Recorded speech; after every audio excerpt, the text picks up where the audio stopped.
and welcome to Arts and Entertainment. I'm Deborah Gilbert, your host, and as always, it's so great to have you. Thank you for tuning in, and as always, I hope you enjoy the show. Well, we're going to highlight a wonderful organization called the Opera Theater of Connecticut, and Alan Mann, the artistic director, is my guest today. And Alan, welcome back to the show. It's been too long, but thank you for being here. Well, thank you, Deborah. Thank you for having me back. What you and I had talked about before we started taping is an introduction to the audience. Would you be kind enough to tell us about your background? Let us get to know you. Absolutely. So I started in opera late. I was being trained to be a staging director, and I ended up in London at the London Academy of Music and Dramatic Arts. So they had two sides to everything. And then while I was there, they discovered that I could read music and even play some. Now, my mother, when I was young, had insisted I take piano lessons. So I hated that. I didn't like it. And now every time I open a new score, I can't think of, but thanking her for pushing me into this. Well, they discovered I could read music. The board was quite diverse, and on the board of the school was Dame Joan Sutherland. And so I went over to her apartment, and I met her husband, Richard Bonning, and they said, we're going to just give you a little musical test. We're going to play some music, and Dame Joan is going to sing, and you just tell us where in the score we are. So they gave me a score, and they said, we're going to start here. And they started to play, and she started to sing from Lucia di Lammermoor. Now, I'd heard opera before, but 2,500 seat halls. It was in a living room. It was a big living room, but it was a living room. So she sings for a couple of minutes, and she stops, and they say, well, where are we? And I can't tell you. I'm sorry. I'm too in awe, too flabbergasted. And they kind of laughed and thought that was funny, but that wasn't the point of the day. So they said, okay, we're going to do it again. So they would sing. He would play. She would sing, and then she would stop, and I'd say, well, you're here in the score. And then they'd say, okay, we're going to start somewhere in these 5 pages, and she would start to sing, and I'd find where they started. And so it was a test, and then so that moved me to expand into opera. I kept classical theater because, my training is in Shakespeare, Restoration comedy, really enjoyed that, and I apply that, I think, to the way I approach operas, not so much as music with text, but as marvelous texts. The librettos sometimes are just phenomenal, that have even more intense emotion attached to them because the music is there underlying it and telling you, inside this is what's being felt. So, and that's how I kind of stumbled into opera. I was just going to say, did you feel the opera pull as a child? What is it that got you? No. Not as a child. I never really was involved in opera until I was late teens, early 20s. And then once you're there, once you're in opera, it is really quite addictive. You really feel it. It's quite, it's something you want to keep doing. It's funny when you meet people who say, oh, I don't like opera. And you ask them, well, which operas have you attended? And they say, oh, I've never attended opera. I don't like opera. And then listening to opera is one thing, but that's not what opera is for. It's not to be really not to be listened to on a record. It's to be seen. You have to watch it. It's something then that becomes quite internalized. I made a reference to this the last time, but the movie Moonstruck with Cher, right? She goes to Bohème for the first time, and at the end of it she's sobbing, weeping. And we've had that before. We've had, when we did Madame Butterfly once, somebody came up and was talking to us about it, and they had seen it at the Met, and they said, well, it was wonderful at the Met, but here you feel guilty because you could reach out and stop her, but you don't. And so at the Andrews Memorial Theater in Clinton, in which we perform, there's an intimacy in the space that just allows the audience, I think, a really deeper appreciation of what opera is all about. And then people start coming back. As you were getting into your 20s and your 30s, now you're in opera. What was your life like then? Your bios are amazing. You've done so much. Take us a little bit more on the journey of your lifetime. Well, I was fortunate enough to, when I came back from England, where I studied, my first year was at the Stratford Shakespeare Festival. So I spent a year or a season working at the festival there. And then when I came back, I got into the circle of people who were doing operas with younger people, younger singers. And this was, in the, when is this, in the 90s? This was a big thing in the States. People were trying to develop American talent because American conservatories that were putting out talented, trained people were few and far between, and working with young artists for their first shows is very sensitive. And sometimes artists, the directors who are used to working with the bigger names who have done the performances before, can be a little brutal. So I started to work with the younger artists, although when Dame Joan did her final Norma here in the States, I was brought in to do the show and to work with that company, the Detroit company, to mount this last show for her. So then once, then I started to go around. Worked in California,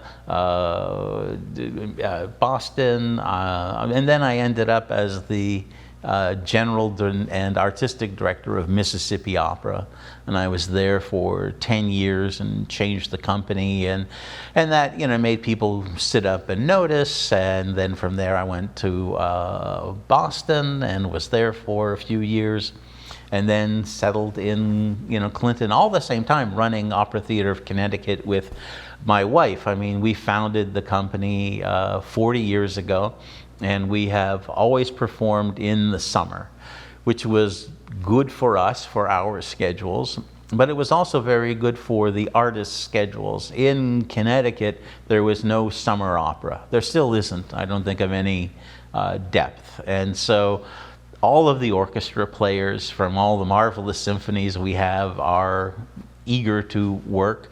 All of the wonderful singers who are from the general area and in the United States in general, there's not a lot of summer opera. There's more and more, but it just means people are more available.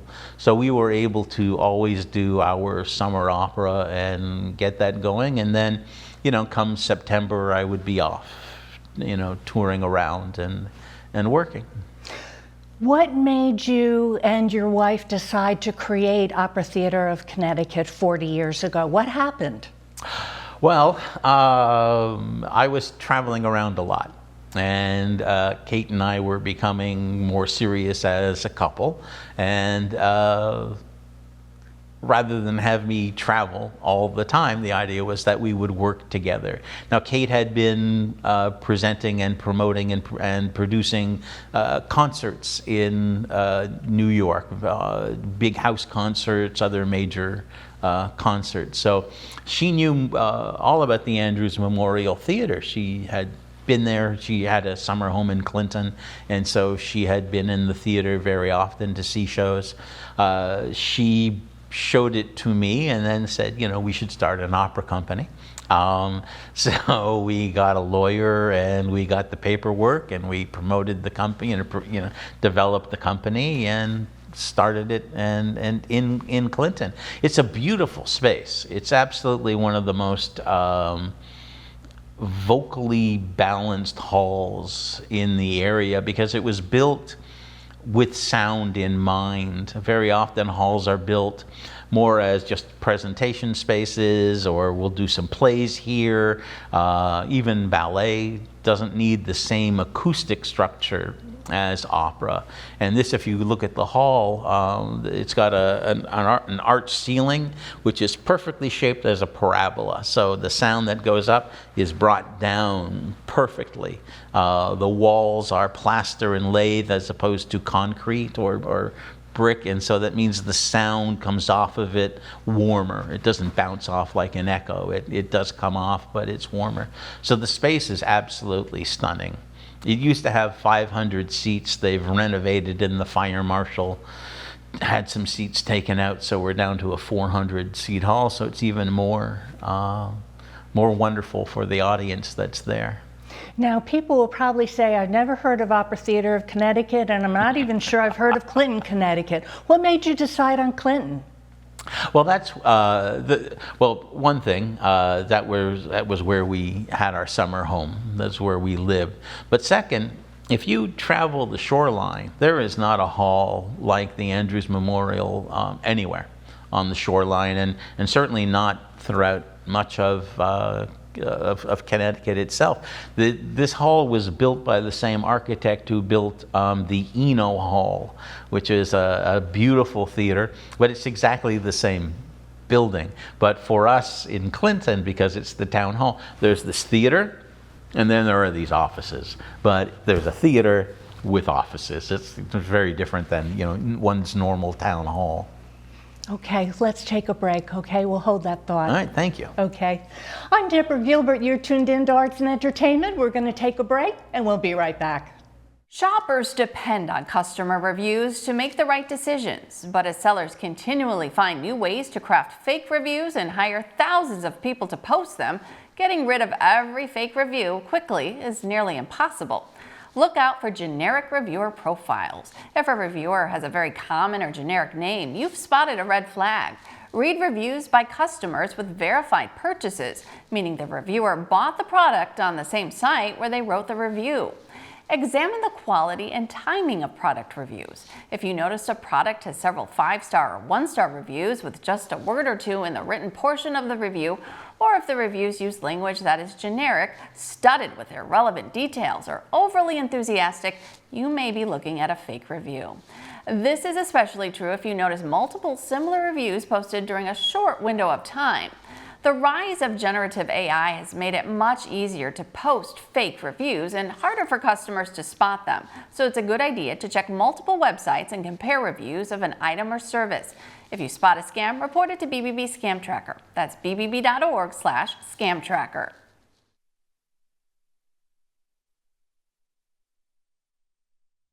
And welcome back to Arts and Entertainment. I'm Deborah Gilbert, your host, and as always, it's so great to have you. Thank you for enjoying the show, and I truly do hope that you are enjoying the show. My conversation continues on with Alan Mann, and we're talking about the Opera Theater of Connecticut. And Alan, your 40th anniversary, one of the things we wanted to talk about, which is very important to you. Tell us what's going on. Well, we have earlier this year in March, we went down to the Sanibel Music Festival. We have been going down for almost 30 years now. We're the longest running group down there. We do something different every year. We used to do full operas, literally full operas. They built sets, we sent down costumes. But then it all just got to be, after there were a couple of hurricanes, and so everything had to get pared back. So now we do these marvelous concerts on various themes. We just did Candor and Ebb down there, and that was a lot of fun. Then we just had a concert a couple of weeks ago called the Melodies of Spring, and it was all about wonderful the rebirth and love and just the thoughts of spring and all of that. We coming up in June, we have our annual fundraiser, Wine, Women, and Song, and that is quite a treat. We organize wine tastings where we'll have 6 different wines that one probably hasn't tasted here in Connecticut, and then we have marvelous food by the people who run the Cafe Allegre, but this is at the Woodwinds in Brantford, but marvelous food. And then we have 5-6 singers, and we perform in little sets. So, you drink some wine, and then you eat, and then you hear singing, and then you drink some wine, and then you eat, and there's more singing. And we give you lots of wine, and the idea is then, you give us extra support, because funding for arts organizations, as everybody knows, is just becoming thinner and thinner and thinner. Our main stage show this summer in August 7, 9, and 10, is Die Fledermaus. And so that's an operetta. It's very, very funny. We are doing it in English. Our audience has told us through surveys when we do comedies, they want it in English. So we have a wonderful translation for the singing, but because it's an operetta, there's dialogue in between. So I have, I'm rewriting the dialogue to be a little more updated. I mean, jokes about the Austrian emperor aren't so funny anymore. We have an American emperor, so there'll probably be jokes about that. But you know, changing the dialogue, and it'll be quite amusing. We probably have some things that we'll be developing in October, and then we have in December we're doing a holiday concert again to close up the year. So we have lots of special things that we're doing, you know, here in the general area to thank everybody, to you know, let them celebrate with us. I was going to ask you, since you're mentioning your 2025 calendar, how do you go about deciding what you're going to perform? Do you have a board? I mean, do you and your wife decide what you're going to do? What makes you decide to perform something? A lot of it has to do with audience feedback. Again, we do surveys regularly, ask people what operas they're interested in. We always get some amusing ones like The Flying Dutchman, because we're on the coast, but it would be very difficult to do that. But they let us know what they're interested in. Part of our mission statement is to help younger artists develop their careers and develop their repertoire. So we give them a chance to sing with internationally known singers, and then when we do the show, our rehearsals are slightly longer. We have 3 performances in a small hall, so they're not doing their first big role or first run through of this major role, whether it be Violetta in Traviata or Cavaradossi in Tosca. They're doing them in a smaller hall, still with an orchestra, still with a conductor, but the singers will tell you they need to get a role in their muscles.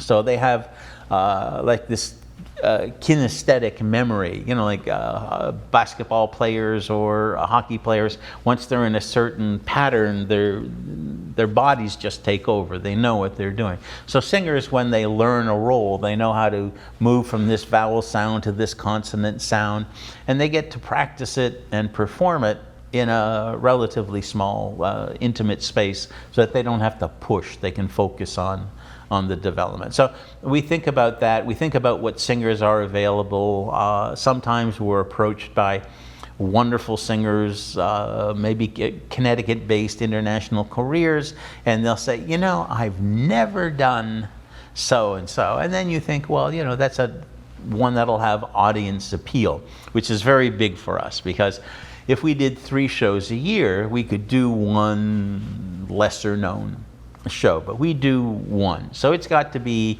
you know, one that the audiences recognize that they want to attend for one reason or another. It could be an unknown piece by a well-known composer, for example. Then we did The Italian Girl in Algiers, which is a lesser-known Rossini, and it was packed. The audience just, you know, filled the hall. So it was wonderful to do. And so, you know, Kate and I make the final decision. And we always have to know by the end of July, because we announce what we're doing in August. So we'll announce August 26th and August 25. What we want to do, if we can just show the logo for the 40th anniversary, that would be great. We'll put that on the back of the screen there. There you go. There you go. Now, will you be having a certain show or a certain date that it will say, this is our 40th anniversary celebration situation? No, because it's really, I mean, the thing to celebrate would be the day we got our papers, but that's really kind of hard to do. But no, we did you know, it's the season. It's so we're celebrating 40 years of performing, and so 2025 is our 40th year of doing that, so we're just doing special things throughout the year. Okay, let's talk about the website, operatheaterofct.org. Yes, ma'am. What will the viewer find when they visit it? And ER, not RE. Yes, correct, ER. So when you get there, you have our home page, and there are various options. Great thing, the web design people set it up that photos of previous shows are cycling through. There are various buttons you can go and look at, for example, what the season is. So there's a 2025 button, and you click that and you see the shows. There's a buy your tickets, and you basically see the same thing but slightly different. There is, of course, donate, which takes you to a place where you can donate to Opera Theater of Connecticut.